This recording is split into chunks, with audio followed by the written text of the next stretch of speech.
Bismillahir Rahmanir Rahim. Alhamdulillahi Rabbil Alameen. Wassalatu wassalamu ala Sayyidina wa Nabiyyina Muhammad wa ala alihi wa sahbihi ajma'in. A'udhu billahi minash shaitanir rajim. Bismillahir Rahmanir Rahim.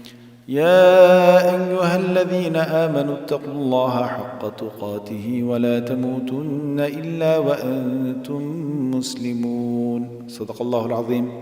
My dear respected brothers and sisters who are listening, Assalamu alaikum wa rahmatullahi wa barakatuh.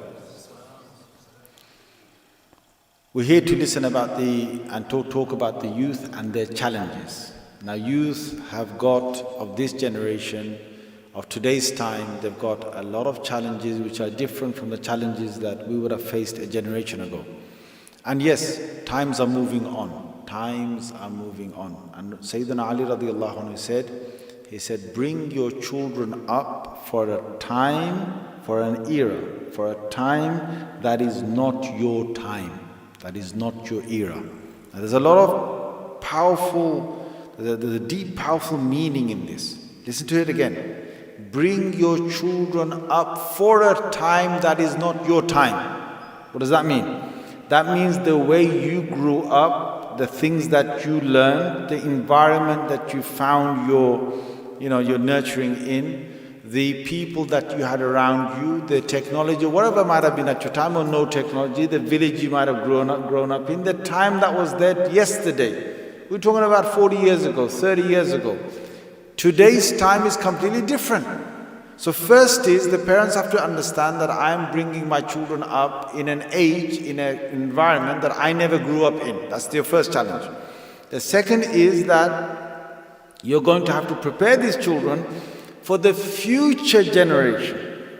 30 years later, times are going to change again. And things are going to, develop into a way that you never saw before. So that's our challenge. That's our challenge as parents, as elders of the community. And saying that, I have to make you aware that your children will come with challenges that you're not prepared for. Please take this on board. Your children will come with challenges that you're not prepared for. Things that you never used to think, I never used to think like that when I was young. I never used to be like that. How come my child is challenging me like this? Where's this coming from? And the usual thing to do is that, husband goes to wife, it's your child. Your child did this. Wife goes to the husband, your child did this. When it's all good stuff, my child did this, mashallah. My child got the A star in the exam. When it's some naughty stuff, your child's the one that's always been naughty. La hawla wa la quwwata illa, it's your children, okay? Both of you have your genes in that child. Not only that, it's not just purely your genes. That child is growing up and learning independently from many different factors. Number one is you and your wife. That's fine. Number two is the siblings already who exist in the family. They're learning from them. Have you noticed when you've got your first child, the first child can't get away with as much as the third child? Yes or no, guys? Come on. Why? Because they already know, all right, brothers this, sisters this, all right, they did like this. Oh, this is how you do it. And by that time, you're too busy anyway. You've got 3 children. You can't even juggle them in one go. All right, you've got, when you had 1 kid, it's so easy. When you got 2, okay, it's a bit of a handful. You've got 3, subhanallah, la ilaha illallah. When you got 4, la hawla wa la quwwata illa billah. It gets more and more challenging for you to manage them. Now, we understand that. Now, your children are also learning from the school and schools. Your children are getting information from the internet. Your children are getting information from social media. Your children are being influenced by the next child in the neighborhood. Your children, when you send them out to play football in the local arena or park, they're meeting up with others who, again, the kind of chat, the kind of things that they listen to is shaping their minds. Your children are now watching programs and films that have been, developed in a way that we never saw, we never had in those days. So again, the mind is developing over time. Your children get to the age of, let's say, 12 or 13, the hormones are now kicking in. And they're going to go through another situation. They're going to go through another big challenge. Now, let me take you briefly through those paths. The first thing is the period of them being, I think it's 0 to 4. 0 to 4. These are psychological studies of children and the development of their brain. If you actually look at it, you'll see how they move along in these ages. Between I think there's one between 0 to 1. 0 to 1, they're basically getting the coordinations right. You know, the child is actually learning so fast. You don't even understand. They're saying to you, you know what that is? That's actual language. They've done serious studies on the actual language. They've heard you say something like, oh, my cute little child, oh, how you do this? And he's trying to say, my cute little dad, how are you doing? But he can't say that. He can't get his tongue in the right place. His coordinations are not there. Even when they put their hands, they can't sort of grab you. They're trying to grab you at the beginning. Soon they learn how to grab you, grab your clothes, grab your skin, and, you know, try to learn, okay, that's, because they're learning about light, they're learning about volume, they're learning about space, they're learning about emotions. The human is an incredible and amazing creation of Allah. But they're learning at a super speed. They say in the first 5 years, what the child learned, you don't learn for the rest of your 55 years. It's an actual fact. The amount, the speed, the brain moves at, the emotions and the body, you know, develops in the first 5 years, and how much they store in there. Subhanallah, a child can pick up up to nine languages in the first 5 years of their life, as long as every adult who's speaking to them speaks in that one language. Anyway, I don't want to get into that. In those first 1 or 2 years, they're getting the coordinations right. In the next couple of years, what they're doing is they're learning. They call, you know, these are the early sort of years of the child. All they're doing is they're mimicking, they're copying. Their brains haven't registered why. So I know a lot of Muslim parents, they get really happy. MashaAllah, when I stood up for Salah, my kid put a topi on his head, and my kid stood next to me looking at Papa. When I went to Ruku, he went to Ruku. When I sajda, he went sajda. Sometimes on my back, you know, MashaAllah, my kid's praying with me. He got a little namaz out, he's praying right next to me again, really all excited. You're fooling yourself. The kid is only mimicking you. They will mimic you in anything. Anything. You start swearing, your kid will start swearing. There are children out there in, you know, many families who might swear. Kid swears. F-in word, F word, every other time they swear. Why? Because they're mimicking. That's what they don't know what they're doing. They want to please you. Their thing is just want to please you.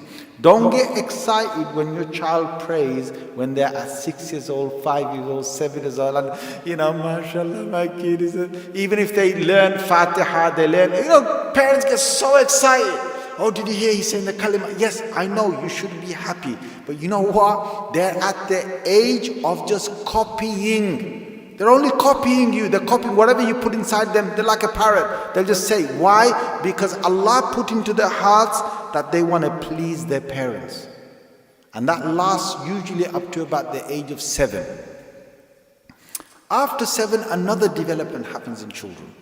7 to about 11. 7 to about 11. This age is like, okay, they've learned all that other stuff, they've mimicked, they've copied, they've done all the code and everything right, okay? Now what they're doing is now they are learning whatever you will teach them. They put meaning to it, it's going in there, but it still hasn't formed the core part of their system where they say, you know what, I've got a daleel, I understand the daleel of this, I understand the evidence of this, and that's why I follow this. They don't understand anything like that. They just understand what you tell them. So for example, you can go across Islamic beliefs, you can tell them Islamic things, this is how we pray, this I want you to pray, I want you to do this. They will do it as long as you're doing it, as long as you're giving the right tarbiyah, fine, but they don't understand the evidence for it, and they're not looking for the evidence. You don't find a little 6-year-old, 7-year-old saying to you, Dad, where's the hadith for that, Dad? Give me the hadith for that. If you don't give me the Bukhari hadith for that, Dad, I ain't doing it, Dad. You're not going to get a kid asking you for the dalil for whatever you do. They'll just do it because they want to now do it. They understand it's for themselves, but they don't understand the reason why. And they're not looking for the evidence. When they get to the age of 11 and 12, another transformation happens inside them. Now they want evidences for why they're doing what they're doing. It's a natural process of the human being. right? And the human being, as it's developing, it wants to reason with itself. I'm here, I'm doing this, why am I doing it? What's it getting me? What's the benefit? Where is it all going? Right? These questions come in the head. Now, it's a very crucial thing. I want to ask most of you, and I know this is being streamed, why is it that our maktab systems in masjids across the Western world, in UK as well as many other countries, why are we in the formative years of the child, from age of 4 or 5 till the age of 11, 12, we've got them engaged in a maktab system. They're coming, they're engaging, they're learning the deen, they're saying amantu billahi wa malaikatihi wa kutubihi, they're saying all of that, the kalimas, the du'as, the this, the that, we're all excited, we're good. By the time they get to the age of 12, as soon as their brain says, where's all the evidence for this? I want to know why I'm doing what I'm doing. I'm growing right now. I'm being a human, different. I'm evolving. I'm different from what I was before. Why is it at that age that we actually stop them from coming to maktab? Why do we make the Quran khatam and tell them to go home? Why? This is the age when you really needed them. We need them before that, yes, don't get me wrong, we need them before that. But this is the prime age when you need them. Now, let's get to those things, because these are the challenges. We're not living in the middle of Bangladesh, India, Egypt, or Iraq, or Somalia, okay? I tell you, it's very easy to sort out those kids in Bangladesh, or Somalia, or Pakistan, or I tell you, it's very easy. Puttara, aise hi karte puttara. You just say, son, what are you doing? You're questioning whatever, we don't do that. How dare you? Blah, blah. In Bengali, you say a few words to them, and you know what? I've been in Bangladesh. I've been there in my life. I was born here in the UK, but I spent 2 whole years in Bangladesh and many other trips in Bangladesh. Several trips in Bangladesh. But 2 entire years I spent. And I learned what the system over there. And one of the things over there, and I'm not just talking about Bangladesh, this is Pakistan, this is India, this is Egypt, this is Middle Eastern countries. These are the Muslim countries. You know what they do over there in the eastern side? You just do, you follow, you question very less. That's how the system has been made. It's done like, look, guys, this is how we do it. You just say, this is how we do it. This is always, your father's done it. Always, we've always done it for generations. This is it. The Prophet said it. It's fine, done, do it. Follow. Do as you see.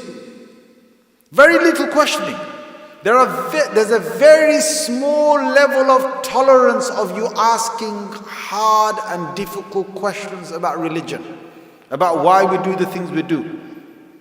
And the system works. Don't get me wrong. I'm not saying there's nothing wrong with this. You go and live in those countries. When you grow up, you say, yeah, we're Muslims. Yeah, you just do it. And unless you get some outside influence coming to you and, making you think, you just do as everybody did it. And that's how religion is. There's no further questions asked. When I went to Bangladesh for my 1-year study, and I started asking, I'm not asking any other questions. I'm asking questions about my own studies of the hadith book.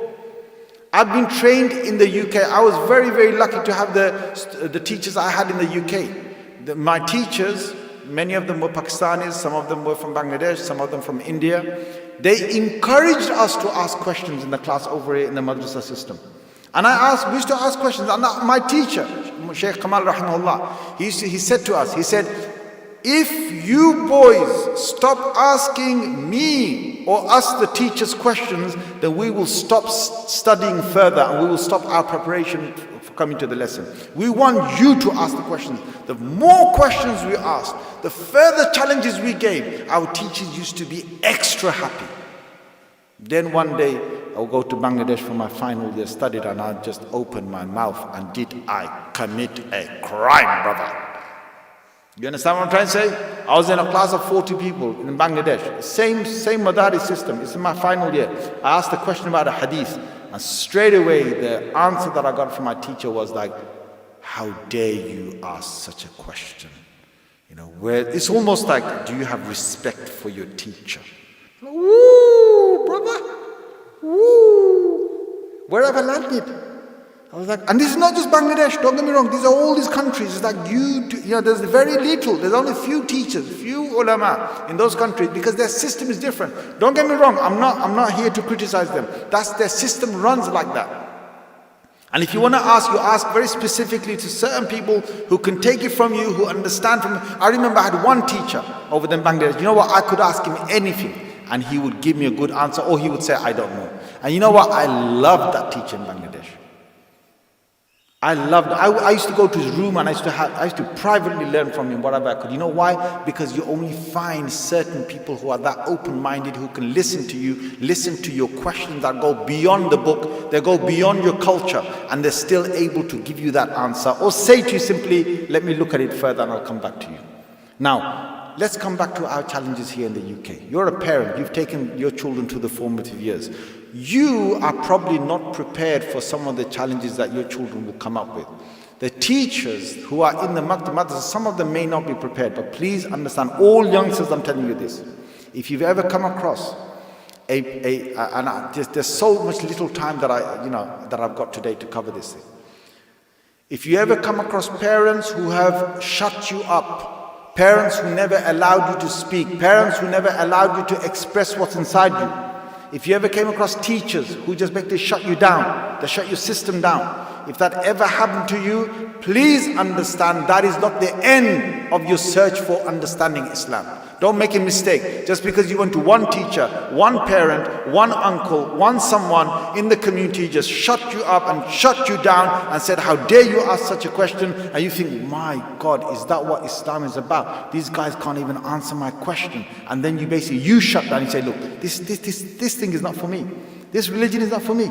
You've made a massive mistake, because your search should have been with people who can actually give you an answer. I've had many youngsters come to me. Many people. Look, in my travels I've met many people, and I'll tell you some of the things that lead our youth away from Islam. If you're a parent and you're trying to get your child to be on the deen, don't be too eager. If you push it too far, you're going to lose them. And if you don't give them enough Islam, you're going to lose them. Please remember this. You have to have a balance. You have to give them Islamic teaching. You have to bring them to the masjid. You have to send them to a learning center. You have to carry them, dropping them off to the masjid and let them learn. Yes. But don't be too eager. What do I mean by too eager? Don't be overprotective. Don't make life difficult for them. Give them some room for playing. Give them some room to breathe. Give them some social time. Give them a normal life. If they're deprived of all of that in their process of learning hifz, or in their process of learning their whatever it is that you put them, and they feel like, you know what, as a young kid, as a teenager, I've been deprived of what all my teenager friends did. And if they feel that inside, and you gave them hardly anything for them to breathe or for them to have that social life, then you know what, they'll do it, but then they'll leave it all. And I've met people like that on my journeys. Don't be over eager. But at the same time, the opposite is true. If you don't send them to madrasa, if you don't send them to learning places, if you don't give them, and you think, nah, but let me make it easy for you. Oh, you don't want to go today? Okay, just sit. Okay, I'll give you your iPad. Just sit down. Are you the parent or your kid's the parent? Are you the parent or your kid is the parent right now? They're demanding how they want to learn. They're telling you, no, it's too difficult. They're telling you they don't want to go there. You know what? Most of this come with parents getting it wrong. You haven't got the balance yourself in getting it right. So don't be over eager and don't underperform with this, because either way you're going to lose your children. If you don't give enough Islam, they're going to grow up to become what we call, I'm sorry and forgive me for saying this, coconuts. Brown on the outside and on the inside, they're just going to be something totally different. They're not going to want any of this. It's going to be like, okay, yeah, mashallah, Quran, yeah, just put it on the shelf there, just have a bit of, recitation here and there. That's it, that's my Islam. I'll give loads of sadaqah, I'll give some charity, but, I don't put myself towards this kind of religion. You get these people who, I tell you what, for them to come in a masjid like this, to pray on a carpet like this, even though it's clean, it's still got, so many, little bugs inside that carpet. Yeah? So it's for them to shift and get close to all those Muslims next to them and breathe in this kind of hall with 500 Muslims, whatever. Oh my God, when is it going to be over? I better get out of here. That's one extreme. They don't know the religion, they don't want to be part of Muslim community, they want to have their kind of stuff. And the other extreme is this, that you give them so much of it, that they want to break away from all of this. The moment they get the freedom, they're going to go and find their girlfriend. The moment they get the freedom, they're going to be smoking, they're going to be going and watching stuff, they're going to be out there binge watching whatever they missed. The moment they're going to get the thing, Netflix is going to say, you're the first man who's finished all of Netflix. Netflix is going to say, you need an award, you finished the whole of Netflix. Oh my God, what are you up to? What are you vaping? They're going to go out, because that's the two extremes, okay? So let me tell you, in between that, your job is to make sure your children grow up in balances of everything. Give them Islam enough at each stage. Please don't be overeager. Don't you force children too early to start taking all this on. Because look, in the primitive years, they're not ready. But when they get to the age of wanting to know the dalil, or wanting to know the evidence, if with a teenager you give good reason why they're doing things, especially in the Western world, and this is where I'm going to tell you the difference between the Eastern world and the Western world. Your child is not in Bangladesh, your child is not in Somalia. I'll tell you one story. We had this Somalian child, this is going back about maybe 18 years ago. 16 years ago, we had this Somalian child in our madrasa, and the Somalian child was quite naughty, that particular one.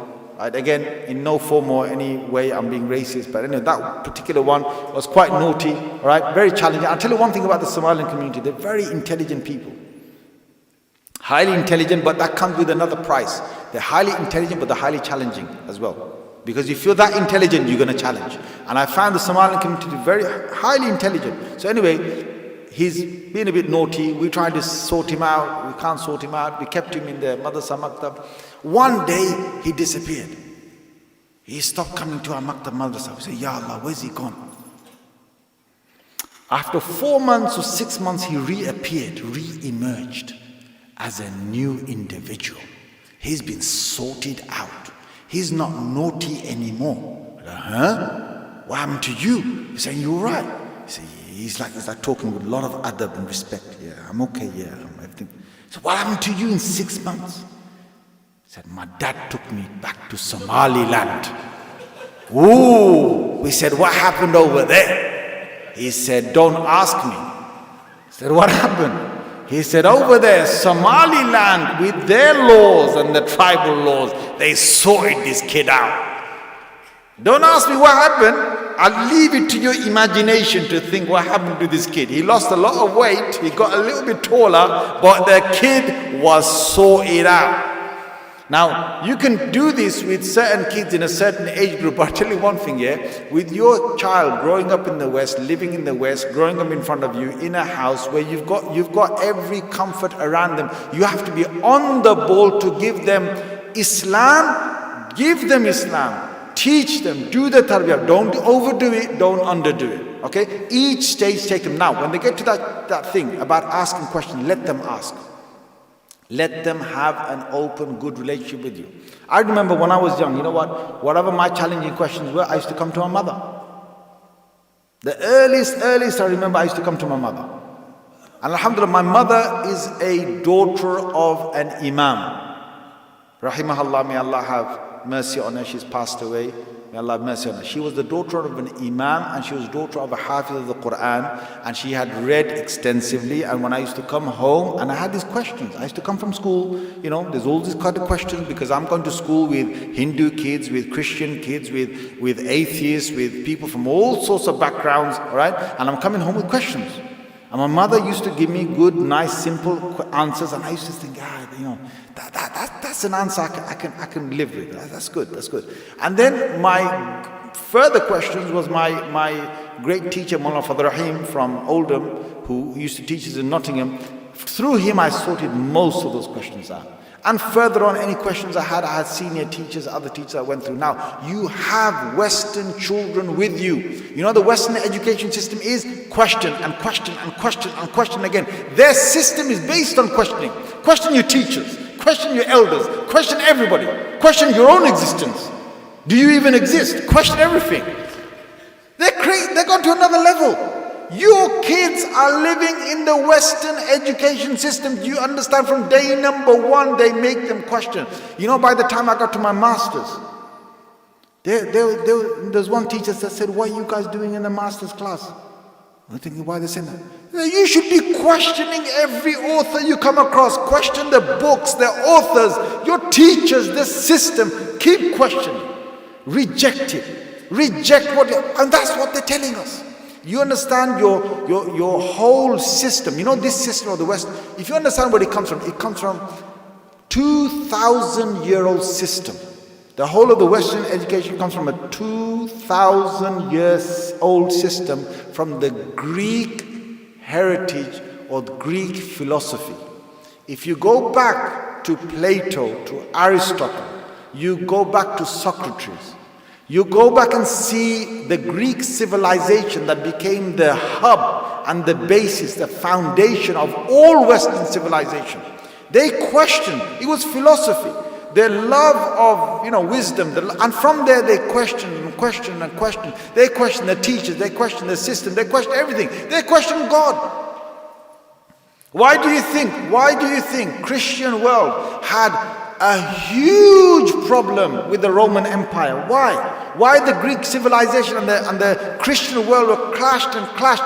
340,000 scientists died at the stake or were killed in Europe in the Dark Ages. 340,000 scientists. And who killed them? The Christian religion. Why? Because they were heretics. Why? Because they were questioning everything, questioning God. They tried to contain this little animal.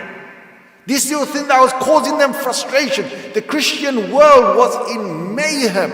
They wanted to kill off the scientists. In the end, they couldn't do anything. Then the church broke off. If you know the history of this country, the church broke off from the actual, from the actual system itself. So you had the church on one side, you had the system of government on the other side, and then later on it completely, so from King Henry VIII's time, there was a massive bust up, and they changed the whole church, the whole system was changed to a different church system. Then 1800s, the parliament started. So once the parliament came into power, what happened is they put the monarchy separate, which was a papal kind of monarchy sort of system, okay, of rulers, and the politics came different. The monarchy system was with the church.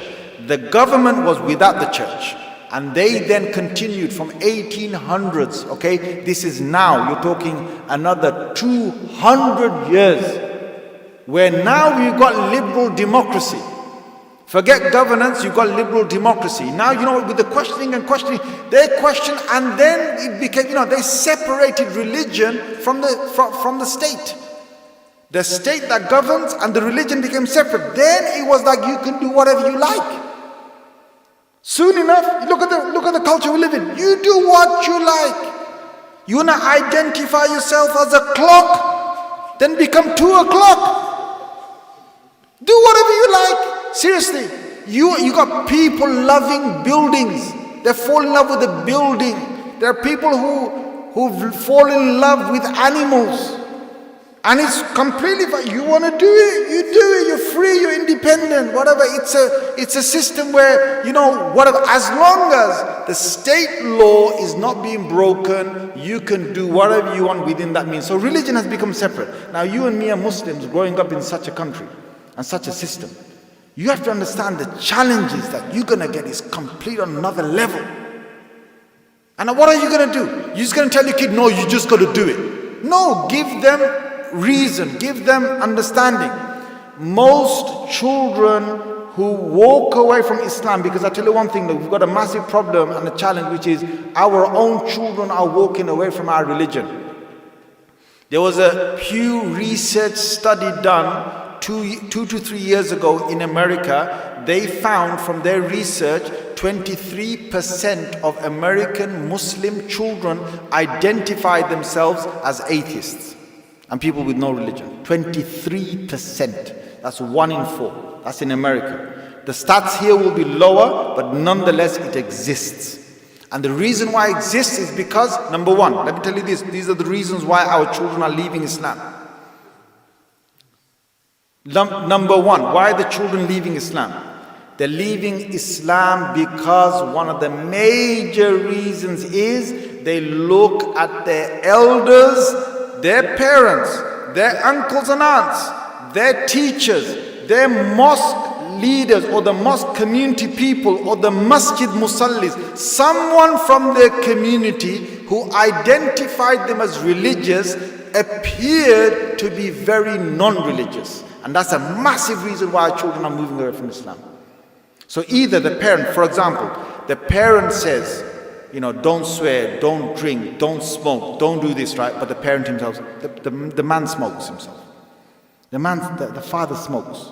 The father says, it's okay, like, you don't do it. Don't become like me, all right? Don't become like you don't become like me. He wants to stop his child, but he's a person who's actually demonstrating, you know, all of the wrongs that he's telling his children not to do. Father comes home drunk, beats the mother up. Children witness this. Massive reason for them to say, what? Is this the same guy that told us, same dad that told us to be religious, to go to the masjid, to go and pray, to go and, you know, live a life of Islam, and that's my dad who's doing that? Mother doesn't wear hijab, wants the daughter to wear hijab. You think that's going to happen? Well, it might happen. Allah's the guide. Allah can do that. But there's going to be a very small percentage of such girls that are going to wear the hijab when their own mother is not wearing it. And then you want these children to grow up to become religious people, but they're seeing this. I'll tell you another conflict. Father has a haram business. Father is doing dodgy stuff. And then the children witness and the children grow up with that, and they learn from their madrasa, the maktab, that this is haram. They're living with a dilemma. My dad has got a haram business, had fed me haram, giving me haram, but yet my teachers are telling me Islam says don't go in the haram pathway. It's a massive clash. Mother and father tell them, be religious, follow Islam, do all of this. Then what happens is this, and these are real cases. One of them one day, look, Islam says, you know, we're all Muslims, right? Guys, all Pakistanis, Somalis here, Egyptians, Indians, Bangladeshis, every community, whichever one I haven't mentioned, we're all Muslims here. Yes or no? Let me hear you say. Yes. Let me hear you say. Brother, say yes or no? Come on. Yes.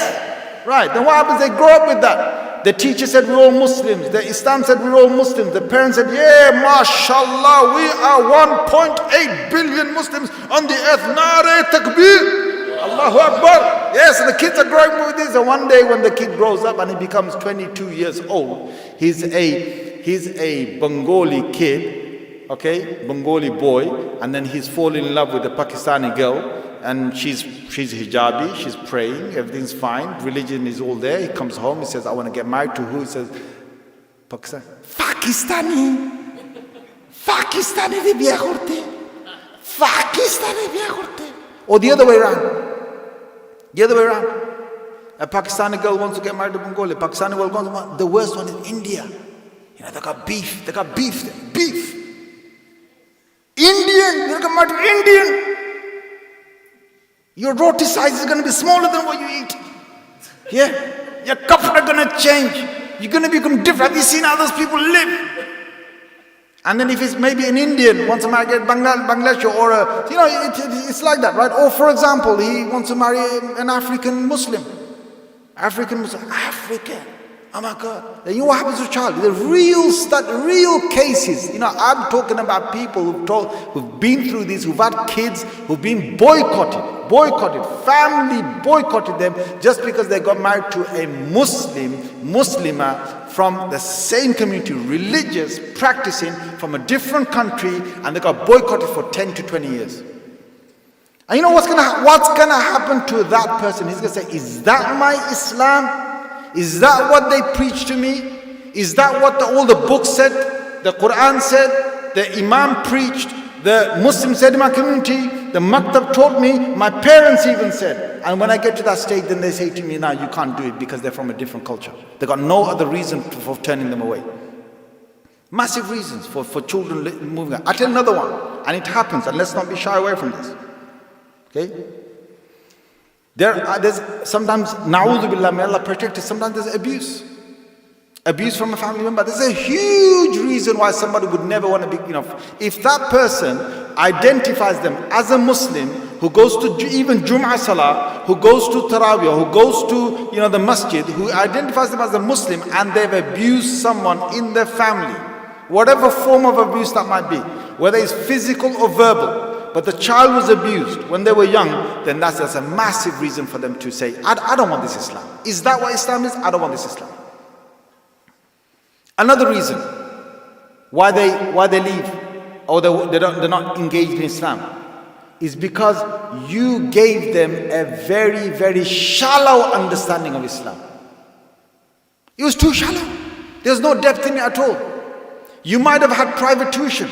I tell you, I'm saying this, and it's being recorded, it's being streamed, and I'm telling you, all of you here right now, private tuition and online learning is a secondary thing that you might do. It's not your primary thing. It doesn't replace the real teaching and learning. The real learning is in a class environment, in the masjid, amongst other Muslims. Let them grow, being part of the community of Muslims. Why?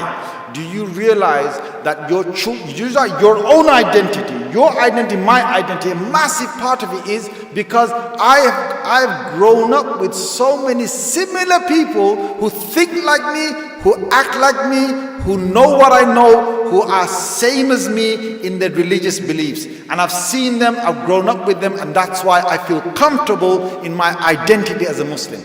If you have private tuition at home, they've only had their siblings learning with them. They've only had that one teacher. They haven't been part of a greater community of Muslims. If you have online learning, they've learned from a screen from a guy who's in Pakistan, who's teaching them Quran, from a guy who's in Egypt, teaching them Quran. They're not really engaged, they're not building their identity with so many other Muslims. Your identity of human behavior, it becomes something that develops over time when you live amongst the same people with the same identity, with the same behavior.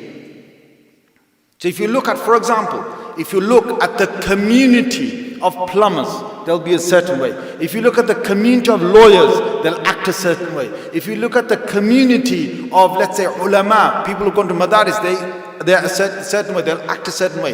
If you look at the community of builders, they'll have a certain attitude, certain ethics, certain way of doing things, because they've grown up, they've spent years with builders or with plumbers, with engineers, with people who, if you grow up with people who worked in an office for 30 years or 20 years, they all have a certain attitude. If you grow up with people, if you live with people who go to clubs and who do whatever in the clubs, they have a certain attitude. If you go and meet drug dealers, drug people who sell drugs, they have a certain attitude, because human behavior, it makes other humans act the same way. The more of the humans come together in a unit, they'll make others act the same way. And you, my friend, as a Muslim, need to understand your greatest Islamic identity is being amongst a lot of Muslims and learning from them and modifying yourself with them, and naturally it's going to happen. So I tell you one big reason why our children want to leave Islam, because they were shallow. They never had that much Islam in the first place. They just learned how to read Quran. They learned the Quran. There are some Huffaz in America who memorized the entire Quran, but they were never given the message of the Quran. And they even left Islam. They finished the hifz of the entire Quran, cover to cover. They finished entire hifz. They were at young age, and don't forget, look, at that age when you're 11, when you're 10, when you're 12, 13, okay, you're still now getting to the time when you're going to question things. They were given Islam, parrot fashion, rote memorization, never understood the reasons behind it. And then what did they do after that? When they got to the age when they understood things, they just said, my heart is not with this. If you don't create the love, if you don't create the connection, if you don't give the message of the Quran, if through your understanding they don't connect with the words of Allah and His Messenger sallallahu alaihi wasallam, if they don't understand what is the wahi, what's the revelation, it's not just putting a certain, pictures on the walls, because that's what most Muslims across the world, they've made the Islam into actually the following things. You walk in the Muslim house, you're going to see قُلْ هُوَ اللَّهُ أَحَدٌ قُلْ هُوَ الْفَلَقُ قُلْ بِالنَّاسِ and قُلْ يَا الْكَافِرُونَ written nice calligraphy on the wall. You're going to find Ayatul Kursi on the wall. You're going to find a Quran in the house. You're going to find a Quran on a nice top shelf. It's nice, got a nice decoration around it. Maybe it's covered with something, okay? You're going to find certain artifacts in the house with Allahu or Muhammad written on it, okay? You're going to find in there a jainamaz. You're going to find in there a prayer mat somewhere. You're going to find a tasbih or a pair of beads inside. And you're going to hear from those Muslim parents in the house, you're going to hear MashaAllah, you're going to hear Inshallah, you're going to hear Alhamdulillah, you're going to hear Assalamu alaikum, you're going to hear these kind of few phrases here, Inshallah, MashaAllah, Alhamdulillah, this and that, right? And that's about it. That's the Islam. And those people, they may go to Jummah every week, may do, but they definitely will go Ramadan to the masjid, or they'll go two Eids to the masjid, or they'll have all the mashallahs, inshallahs, and yalla, all that kind of stuff, yeah? All the way talking about Allah, inshallah, mashallah, but it means nothing. It means absolutely nothing. And unfortunately, a lot of the Arab non-practicing community are like that. I've met so many Arab students of mine who've told me, in our house, this is the level of Islam. When you're home, you always hear Allah, mashallah, inshallah, alhamdulillah, but you know what? There's no Islam. Or you go to the other extreme, you'll find, Muslim parents inside the house, they will have Islam in one part. Like for example, the woman will pray her salah, mashallah, very good. Then she'll wear a sari the whole day by showing part of her awrah. Part of her awrah from the blouse that she wears, from this part of her arm all the way down, from part of her awrah here of her belly. That will be showing all day because she's wearing a sari. Or they will pray, but then after they pray, what will happen is that in the house, there's all sorts of free mixing, or in the house, the same house, with that TV, with that screen, they're watching stuff that is not right. And those things that come across from the screens, they're shaping your mind as well. So anyway, I was saying to you, when it's a shallow Islam, or you haven't given enough Islam, these kids, they haven't even got the deen inside them, and then their whole judgment of Islam is what they saw. They think that is Islam. Oh, Islam is once a year or twice a year, or a couple of times in the year, you just go to the masjid. Islam is you respect the Quran. Islam is you better believe in the Prophet and you better believe in Allah. But there's nothing else about the words of Allah, words of His Messenger Sallallahu Alaihi Wasallam. There's nothing about them understand the depth of Islam. That's another extreme. And that's a big reason why some of our Muslim children are leaving Islam. But let me get back to those questions. These children will have questions about the existence of God. They will have questions about Rasulullah Sallallahu Alaihi Wasallam. They will have questions about why Islam is the truth over all other religions. Now, in this short time, I haven't got time to go through all of this. Okay? There are many different lectures of mine that are on the internet, right? And there's one particular one, I think, called "We Need Answers from God." If you check that on YouTube, "We Need Answers from God," I've tried to give some of these answers there. But in this session, I'm going to answer a couple of things for these children to understand the challenges and the parents to understand also in the rest of the time that I've got. So what I'm going to say to you is that your child is 12 or 13. You know what Sayyidina Ali radiallahu anhu said? He said, from 0 to 7, you've got to become the father to the child. Okay, you got to become the father to the child. From 7 to 14, you have to become the nurturing father, yes, just like you did from 0 to 7. But at the same time, you have to slight ease with a little bit of friendship. Little bit, not too much. Little bit of friendship comes in. From 7 to 14. From 14 to 21, Sayyidina Ali radiallahu anh says, he says, now you need to become more of a friend and less of that father to your child. If you can get that right, in the right order. So when they're 0 to 7, you're the father. You do the tarbiyah. As in, you have to make sure that they do things as you want them to do it. Fine. And they're in the mode of copying anyway. This is going to copy you. From 7 to 14, you have to ease off a little. From the you're a father, you got all your rules, everything in place, they're doing everything. Yes, don't let go of any of that. But a little bit of friendship, a little bit of openness you bring with them. Let them have the conversation with you. Let them open up with you. Even if they come with you with challenging questions, let them say it. You can always find some scholar, some alim, someone somewhere that will give the answer to that.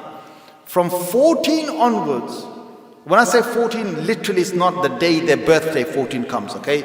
It could be plus and minus, so do take that. Some kids grow at different ways.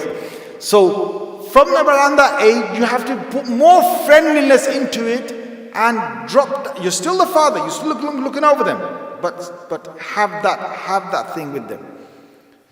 And amongst all of this, as they're going through, please don't do one massive damage, which is, I've seen this, even on this journey I saw it and I was like, Ya Allah, what is it? Why are parents doing this? In this journey, on the last journey I saw it, this is last week I saw it, the week before I saw it.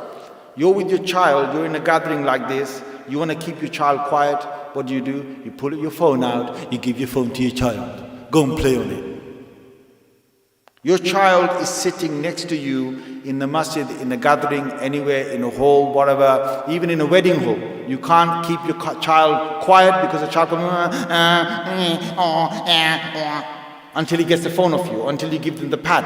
Why on earth are you doing? Why is that? There was one moment, me and my wife, we just decided, stop. In the beginning, we actually gave a little bit of it because they could take my phone and they could just look at certain things on the phone, some photos, some this, play something. But you know what? There came a stage when I just said, stop. That phone is mine. It's not yours. And you're not going to get the phone. And you know what? The child took it well. And all our children, we brought them up like that. You do not get those devices until it's time to get those devices. You have to have control on the time your children go onto those devices in the house. Strictly give them your rule and they'll stick by it. I remember for years, I'm talking about entire decade in my house, they couldn't go on any technological device from Monday to Friday.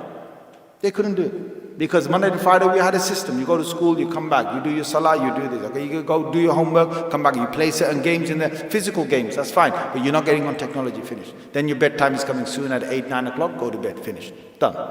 Sleep, get up, go to... No, they knew it's forbidden in the house. They even said, oh, how come our cousins have it? How come our cousins have... That's another problem you have to deal with. You know what we said? Simple. We said, your cousin's house, they have their rules, we have our rules. Oh, I wish I was there. But I tell you one thing, you set your rules, you be very clear, and the mom and dad have to be equal in this. You don't have a thing where the mom has her rules and she secretly gives certain thing, whatever, backhander, allow the kids to do whatever, and the dad has his own rules. You don't do that. That's going to mess things up, big time. And that's another reason why children actually get messed up. Be together. Whatever rules you make, you spell it out, you tell them this is it. Even on the weekends, we used to have a window of this many hours, you can be on there, straight after that, off. That's it, switched off, done. Why? In the early ages, the amount of stuff that they're seeing in the games when they play them, they've got so much chemicals that are being released in their heads of dopamine and other things, in small amounts, that they get so hooked onto this. When they come back to the books to study actual textbooks, they look at it and they find it boring. They find classrooms boring. They find books boring. They find the house boring. They find you boring. I'm serious, you know why? You play, look, you get on. What's that game where you collect the coins and you jump on trains? What's it called? What's it called? Subway Surf. Right. You play Subway Surf, where you're on there, right? So this character is jumping off, right? From train to train, sometimes on the ground, sometimes up, collecting coins. gets faster and faster. What's happening? You're locked in. You're on an iPad. You're watching this. The whole graphics are moving. You're moving forward. You're seeing how many coins you get. You're seeing the scores are going up. You're moving. Oh, I just missed that trade. Woo-hoo-hoo! Right? Some dopamine has come into your head. Oh la la. You're moving, moving, moving. You play for an hour. After you switch it off, you look at your house. Your house is not moving. The house is dead. You know what happens after that? Kids. You know, when they've had that much dopamine going, because they're small, this is psychologically, this has been proven. When they're playing those games, even if it's PS4, PS5, you've got the Xbox, they're playing that, okay? These games, let's say it's Fortnite, because in Fortnite, they're moving, they're in a world, right? You know, in these games, they're actually, what's the other one where you build your own little world? Minecraft. You're building your world, you're living there. Oh yeah, I created this, that block. Yeah, I live here. You're not living anywhere there, my friend. You live in your house. Wake up. So they get so much locked into, moving, space, this and that on the screen. Even in Fortnite, they're moving over hills, they're collecting stuff, they're building, fortress, they're saving themselves, they're flying down, they're shooting, they're aiming, they've got the headset on, they're talking to friends across, their cousins, their neighbor, whoever it is, school friends, right? There's so much going on, there's so much chemicals of dopamine, being burst out into their heads, right? And then when that stops here, and you come to real life, it's like, you know what happens? There is the opposite.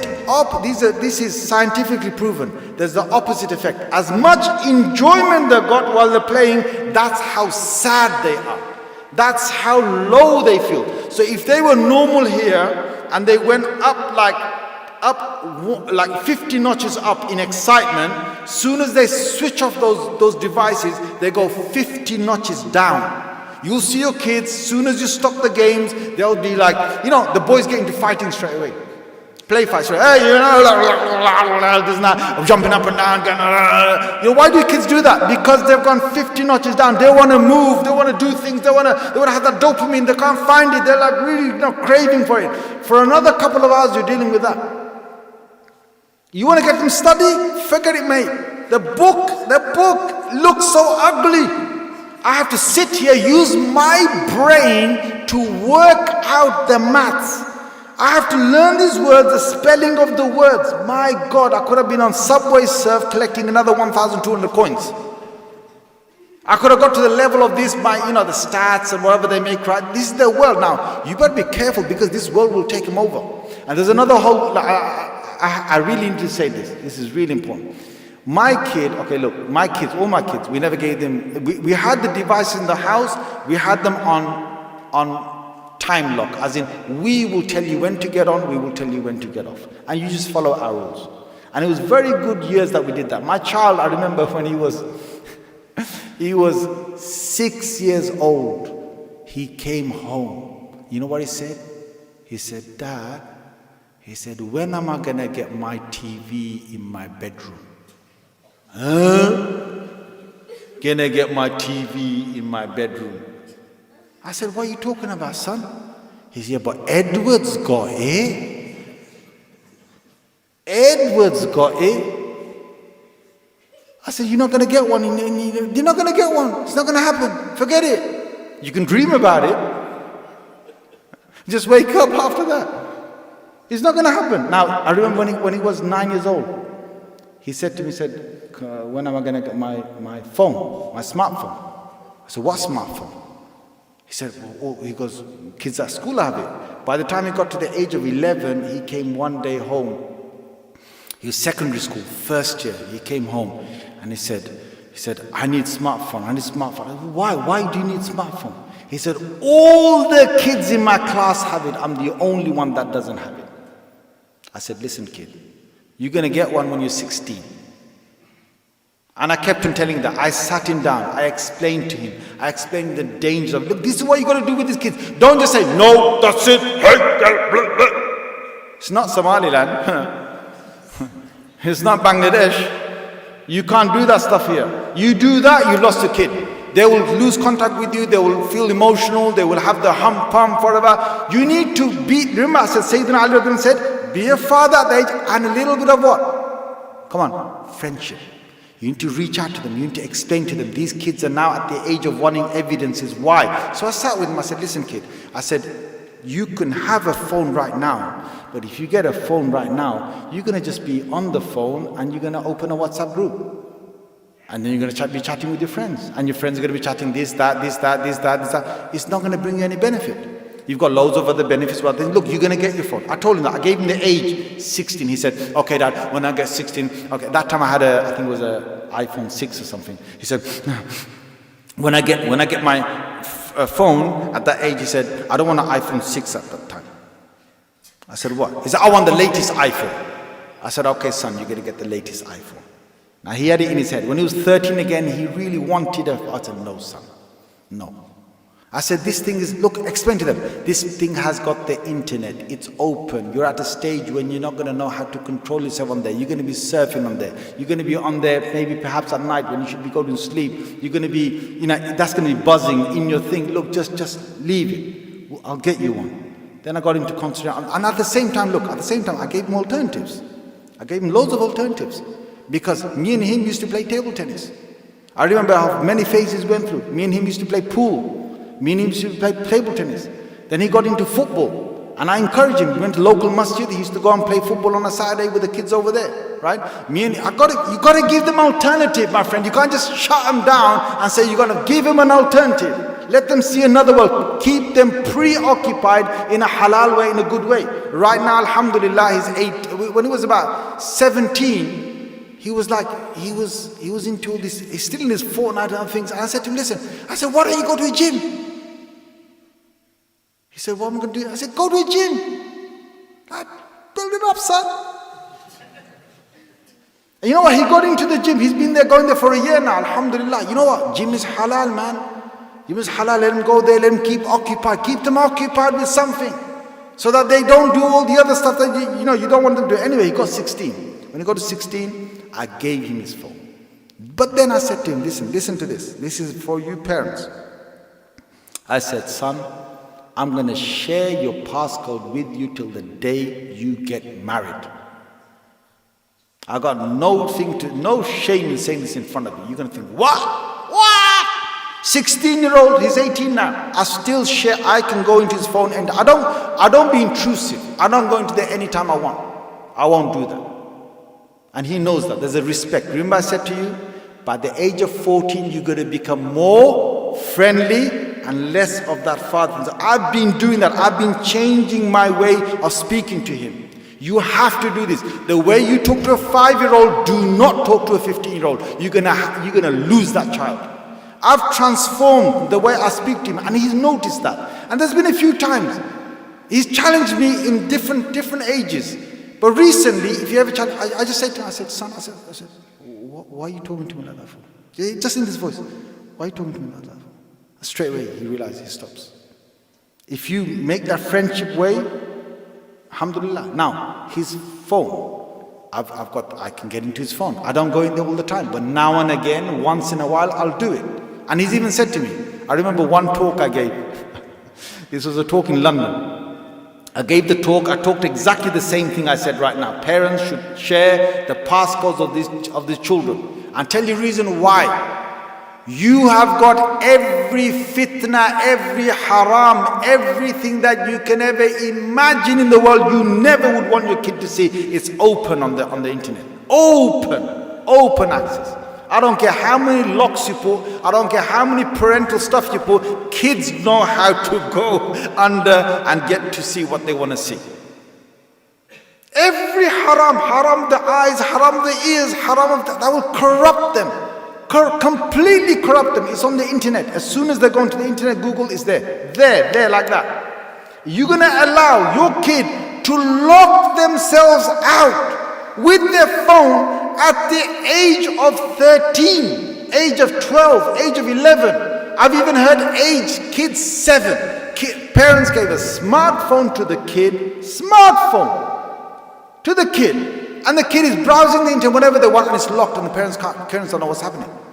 You will have every girlfriend coming that way. You'll have every drug thing that might come that way. You'll have every other fit that you can think of. Everything's open. And they can do it secretly without you knowing, because they know you're going to get angry with them, so they'll do it. Now I remember in that London thing, I gave the talk, and my kid was there. This was just a couple of months ago. He was there. He was in the talk, and I said all of this. And I even shared the thing. I said, my son, that's what I did, 16, I gave it to him, and I shared the passport. And then I got in the car, and I said to him, do you want me to check your phone? Because in the talk, you know what I said? I said, listen guys, when you go home here, I said, don't just go home and grab the smartphone from the kids and say, hey, open it right now. Open sesame. Let me in. Let me see what you've been up to. I said, don't do that. I said, if you go home, your kid's been on a smartphone, locked away from you for several years, and go home and just tell them, I'm giving you 24 hours to wipe away what you want. Wipe away your history, your browsing history, whatever else. I'll give you some time to do that, because you don't want to spoil the relationship. If you come in, okay, look, we're all humans, they might do something wrong, yeah? You don't want to come in, be intrusive, find it, this, that, go mad, and blah, blah, blah, blah, this, I go completely nuts, and then they lose the relationship with you. So when I got in the car, I said to him, I said, you're going to give me a phone? Straight away, he handed the phone. He said, Dad, he said, you can go into right now. He said, I've got nothing. And you know what? If you build the relationship, I'm not saying we're all perfect, but if you build the relationship with the kids over time, you will have that. I remember this child came to me one day from school. And this is because the RSE lessons at school, they are messing the kids up. They're messing their heads up. Do you realize in England, I'm telling you the actual statistics. In England, in our schools, in our normal schools, up and down the country, a survey was done with RSE or RS, religious studies education teachers. What was their faith? 80% of them were atheists. 80% of them were atheists. These teachers come in the lesson. Do you think the teacher's going to passionately speak about Islam when Islam comes in the syllabus? They're going to say, okay, and they'll do this. They do this in the lesson. They say, okay, so what's the proof of God? Why do you guys believe in God? How do you know God is real? How do you know your God is real? And you know what? One day my kid actually came, and he was only about 8 years old, and he came and he said to me, he said, how do we know the Quran is true? Because that's exactly the question the teacher must have said in school. He said, Baba, he said to me, how do I know that our Quran is the truth? And this is me as an imam is asking, by the way, yeah? So what did I do? I sat him down. I had a nice chat with him. And I said to him, I said, you know the people in the Prophet ﷺ's time? I said, they tried to challenge the Prophet ﷺ with the Quran. And the Prophet ﷺ, in the Quran we've got a surah like, Inna a'tainaka al-kawthar. Very short surah, just 3 verses. I said, you know the mushrikeen, the people in the Prophet ﷺ's time? They came, they challenged the Prophet ﷺ. And the Quran says, Fa'tu bi suratin min mithli. Try and bring a surah that is close to that. Anything similar to that. So they came up with them. I said, son, you know in the Quran we've got, surahs like Al-Qari'ah, Mal-Qari'ah. What's Al-Qari'ah? Al-Qari'ah is the catastrophe. Mal-Qari'ah, what is the catastrophe? وَمَا أَدْرَاكَ مَا-Al-Qari'ah. And what do you know about the catastrophe? يَوْمَ يَكُونُ النَّاسُ كَالْفَرَاشِ الْمَبْثُوثِ. The day people will be like moths, scattered all over. وَتَكُونُ الْجِبَالُ كَالْعِهْنِ الْمَنْفُوشِ. You'll see mountains that will have been softened to wool. And then Allah said, فَأَمَّا مَنْ ثَقُلَتْ مَوَازِينُهُ. As for the person whose scales are really weighty on that day, فَهُوَ فِي عِيشَةٍ رَاضِيَةٍ. Such a person is going to be in complete bliss. Delighted. وَأَمَّا مَنْ خَفَّتْ مَوَازِينُهُ. And those people whose scales are light on the day of judgment, فَأُمُّهُ هَاوِيَةٌ. Their destination is going to be the lower pit. وَمَا أَدْرَاكَ مَا هِيَ. What do you know about that thing? And Allah says, وَمَا أَدْرَاكَ مَا هِيَ. Narun Hamia. It's a blazing fire. Now look how eloquent, look how the structure is. And the mushrikeen came to Rasulullah sallallahu alaihi wasallam and they said, we've bought you a similar surah to your Quran. And the Sahaba was sitting down. I said, okay, read it. They said, Al-Fil, the elephant. Wamal-Fil, what do you know about the elephant? وَمَا أَدْرَاكَ مَا الْفِيلُ. What's going to tell you about the elephant? لَهُ خُرْطُومٌ طَوِيلٌ. It has a long trunk. You guys are already laughing. That's exactly what my kid did. When you explain Al-Qari'ah, then you explain Al-Fil, and you explain what they did, and he laughed and he laughed and he laughed, and this is what this is the surah of the Quran. I said, do you see the eloquence of the Quran? Do you see the majestic Quran? Do you see how wonderful the Quran is? What it talks about? And he never asked me that question again. But you got to come across to them with something that gives them some kind of, faith, something that deepens their faith. Say, yes, that's got to be the truth. How eloquent, how wonderful it is. Anyway, guys, I know the adhan has to go right now because your salah is going to start at 9 o'clock. I just want to say to you, final word to you. My friends, we've created, and I'm not just saying this, look, you might say, well, what about this evidence and thing? Or what about the nurturing? What we've created with a team of people for the last 20 years, we've been working on a syllabus. Safarpublications.org. Go straight to book 6 or book 7, especially book 7, go to book 8. Open the chapters in there and you're going to find exactly we're targeting the very things I'm talking about in this lecture. About the deen, about Allah, about proof of existence of Allah. You will see that in book 7. Just go to safarpublication.org. Just order that one textbook. Just order the textbook. Look into that. Not only that, but please, whatever you do, connect yourself with Imams. So Safar is SAFAR. Publications.org. Anyway, connect up with ulama, connect with the masjids, go to imams. If one imam can't answer it, tell him to take you to another imam. Inshallah, that will happen. Jazakumullah khair wa akhiru da'wana alhamdulillahi rabbil alameen.